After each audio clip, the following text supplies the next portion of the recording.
हे काय नाव आहे? रुद्र प्रताप. ऐतिहासिक नाव वाटते, कुठल्या तरी ना इतिहासातल्या पुस्तकातलं नाव वाटते, रुद्र प्रताप. मतलबी आहेस ग तू. हा, एवढंच होतं ना, मग त्याला बोलवायचं ना. मला कशाला बोलवलंस मारायला?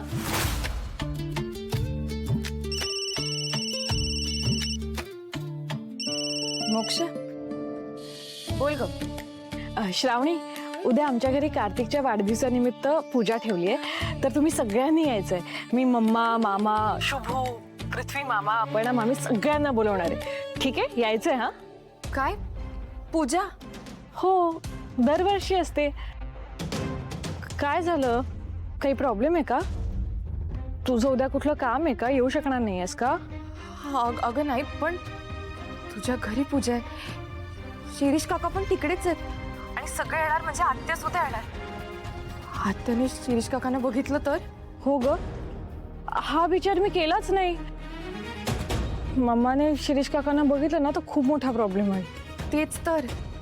आता काय करायचं? मला पण काही कळत नाही काय करायचं. हे बघ, म्हणजे तुझ्या घरी पूजा आहे तर शिरीष काकांना तिथे ठेवून चालणार नाही. हे बघ, आपली कुठली छोटीशी चूक सुद्धा ना आपल्याला खूप महागात पडू शकते. हो श्रावणी, मग आता एकच करू शकतो आपण. काय? पूजा कॅन्सल करावी लागेल. अगं हे बघ, असं काही करू नकोस. कार्तिकच्या वाढदिवसानिमित्त पूजा ठेवलीस ना, घरच्यांना काय वाटेल? हो, त्यांना वाईट वाटेल, पण मी त्यांना काहीतरी कारण सांगून समजवेन. आपण दुसरा काहीतरी मार्ग काढूया ना. हे बघ, मला दुसरं काही सुचत नाहीये, हाच ऑप्शन वाटतोय मला. मला वाईट वाटतंय ग, माझ्यामुळे तुला तुझ्या घरची पूजा कॅन्सल करावी लागते. अगं, तू असा विचार अजिबात करू नकोस आणि वाईट तर अजिबात वाटून घेऊ नकोस. तुझ्यासाठी एवढं मी करूच शकते ना. आणि कार्तिक आता इथे नाहीये, US ला आहे. मी सांगेन बाबांना की आता तो इथे नाहीये, तर आपण पूजा कॅन्सल करूया.